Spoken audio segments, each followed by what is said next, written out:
السلام عليكم ورحمة الله وبركاته. معكم محمد أحمد يوسف في أخبار جديدة في أخبار مهمة جدا هنتكلم فيها عن النادي الأهلي ونادي الزمالك والدوري المصري والأخبار اللي بتحصل وإيه الجديد وإيه اللي حاصل وإيه اللي رايح وإيه اللي جاي. بص يا عم، أول حاجة كده، النادي الأهلي طبعا في صفقات، كل دلوقتي الوسائل الإعلام السعودية بتتكلم عنها بالنسبة لأحمد الشناوي، وعايزينه في اتحاد جدة، والناس طالعة بيه السما وخاربة بيه الدنيا وفرحانين جدا بان هو رايح وبيتمنوه جوه النادي ووسائل الاعلام كلها السعودية بتتكلم عن الموضوع دوت وبتتكلم عنه، والدنيا مقلوبة على اللعيب. طبعا القرارات كلها في ايد مع الكابتن محمود الخطيب. الكابتن محمود الخطيب في رحلة كده لفرنسا، بيعيد الكشف وبيعمل شوية فحوصات طبية، وربنا دايما بنتمنى له الشفاء وبندعي له دايما ان هو ربنا يرجعه بألف سلامة يا رب. الحاجة التانية، في كلام مفتوح دلوقتي عن احتراف محمد عبد المنعم قلب الدفاع. طبعا النادي الأهلي لسه مش هياخد قرار، وبالنسبة للنادي الأهلي طبعا انت عارف ان هو عايز تدعيم في قلب الدفاع. النادي الأهلي محتاج تدعيم في المراكز دي، وخصوصا خط الدفاع يعني والهجوم، ولسه منتظرين الصفقة اللي هيعملها الكابتن محمود الخطيب وأمير توفيق، طبعا بعد موافقة كولر المدرب، وهنشوف هم هيوصلوا لإيه وهيثبتوا على إيه ومين اللي هيكون موجود والكلام ده كله. نيجي بردك من ضمن الأخبار المهمة يعني، آه إمام عاشور. إمام عاشور في بعض الاقتراحات دلوقتي بتتم إن هو إمام عاشور يبقى يروح بديله ديانج، وناخد فرق الفلوس اللي موجودة، ويستفيد النادي الأهلي بلعيب قوي في وسط الملعب وميال للحتة الهجومية اللي النادي الأهلي دايما بيدور عليها أو مستر كولر بيدور عليها، أو إن هما يستغنوا عن ديانج والأموال اللي تيجي منه تبقى يعني تفيد النادي وتدعم النادي، ونقدر نعمل بيها صفقات ونقدر نعمل بيها حاجات مهمة جدا.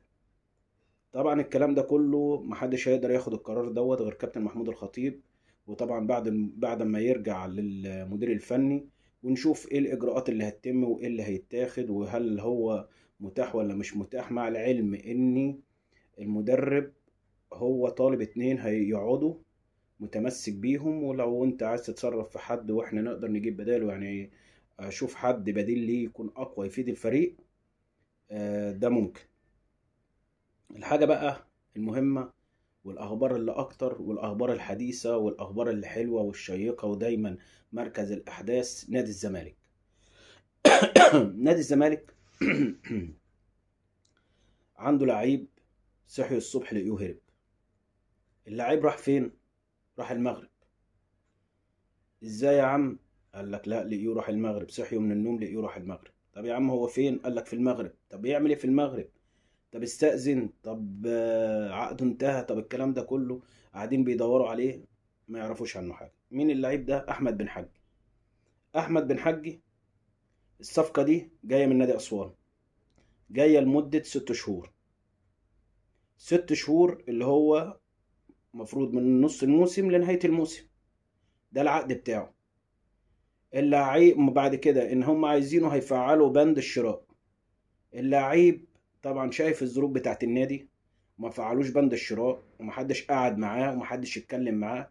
طبعا هو ما عملش زي سيف جعفر ولا أسامة نبيل، ولا قال لك فلان بيفاوضني ولا فلان بيجيبني ولا أي حاجة من الكلام ده. اللعيب قاعد ساكت فمحدش انتبه له. اللعيب راح واخد بعضه وراح طالع على المغرب، مع ان هو لسه الموسم شغال. طبعا ادي حاجة من ضمن ايه الحاجات اللي في نادي الزمالك اللي انت يعني ايه من ضمن القصص. القصة التانية خناقة سيف الجزيري وفتوح، اللي محدش في النادي الزمالك راضي يتكلم عنها، ومحدش عارف هي وصلت لإيه أو فيها عقوبات أو مين اللي غلطان أو مين اللي مش غلطان أو الكلام ده كله.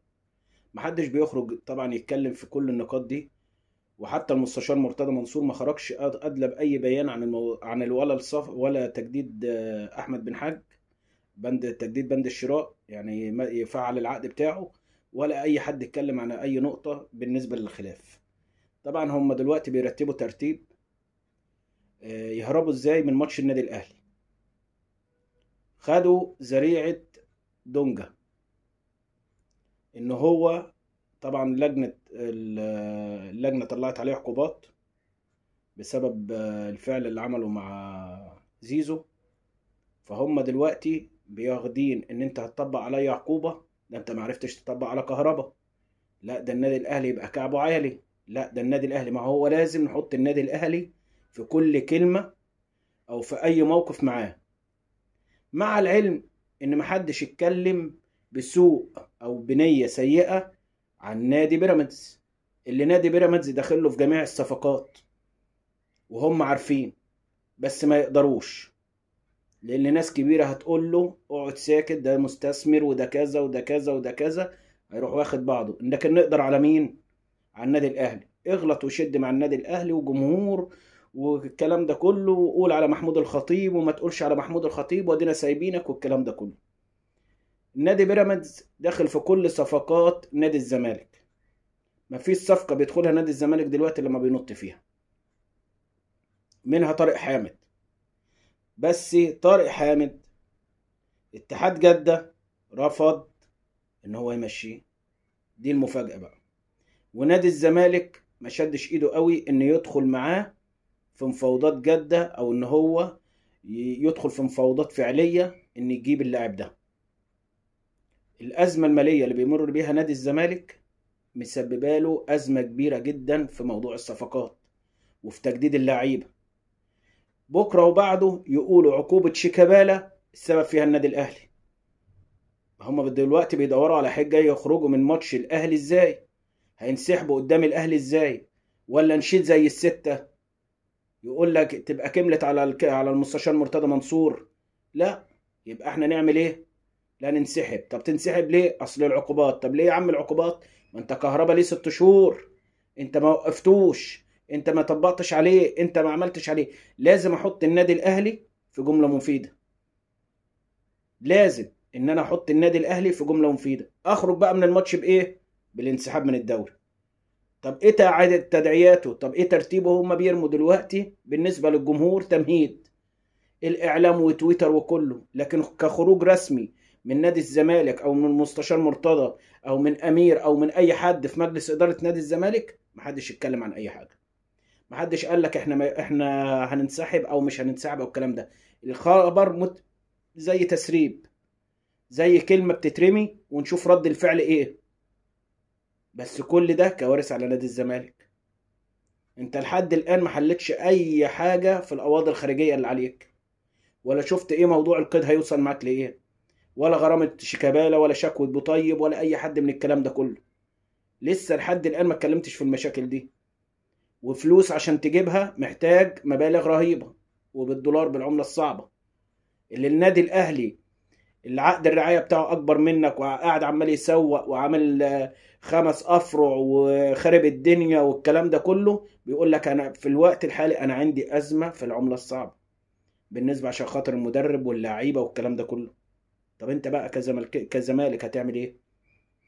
انت كزمالك هتعمل ايه؟ اللعيبة اللي ابتدت اللي انت دخلت في خلاف معاها وغلط معاها عشان حتة ركنة عربية، ولاعيب بتمرن عندك جوه، ايه لازمة الكلام ده كله؟ محدش عارف حاجة. نادي الزمالك رايح لفين؟ الله علم عند الله. هل هو رايح للأسوأ؟ هل هي في حلول جادة ان نادي الزمالك يقف تاني ونشوف نادي الزمالك الكبير باحترامه بقى، من غير غلط، من غير اي تجاوزات، من غير اي حاجة؟ كل ده احنا ما نعرفش هتوصل لايه. اللعيبة اللي عمالة تسيب النادي وتمشي، ايه السبب؟ مين السبب ورا الكلام ده؟ يعني مين السبب اللي ورا الكلام ده؟ محدش عارف حاجة، ومحدش خارج يقول لك حاجة. واللي يوم لما يخرج في مؤتمر ويتكلم معاك يقول لك انا اللي عايز يمشي ولا اللي عايز يروح ولا اللي عايز يجي انا اروح اوصله. طب ماشي، طب ما انت في سبب. اه عارفين ان بيراميدز بيدفع ملايين، عارفين ان بيدفع حاجات عالية، بس انت لعيب عندك سابك ومشي. طب سابك ومشي ليه؟ اللعيب اللي سابك ده وسافر المغرب، سافر المغرب ليه؟ ايه السبب؟ على العموم هنتابع الاخبار ومعاكم اول باول. احنا اول ما عرفنا الاخبار طلعنا وقلنا لكم. لكل واحد غاوي كوره، ولكل واحد محب للنادي الاهلي، وكل واحد عاشق وبيفهم في الكوره يا ريت يا ريت يا ريت يدعمنا. احنا الفتره اللي جايه شغالين. احنا كانت القناه كنت واقف ما بتعملش فيديوهات ولا اي حاجه، بس فضل من ربنا احنا رجعنا تاني. وان شاء الله ربنا هيكرمنا، وادعوا لنا يعني بالتوفيق كده، وان ربنا يكرمنا دايما. دعمكم لينا، اجتهادكم معانا في اللايكات وفي الدعم وفي الاشتراك، ان القناة ما تقعش. ده هيساعدنا ان احنا نجيب لكم الاخبار، وان احنا ابتدي ان انا ارجع تاني واكمل تاني. ربنا الموفق، وكل سنة وانتم طيبين. السلام عليكم.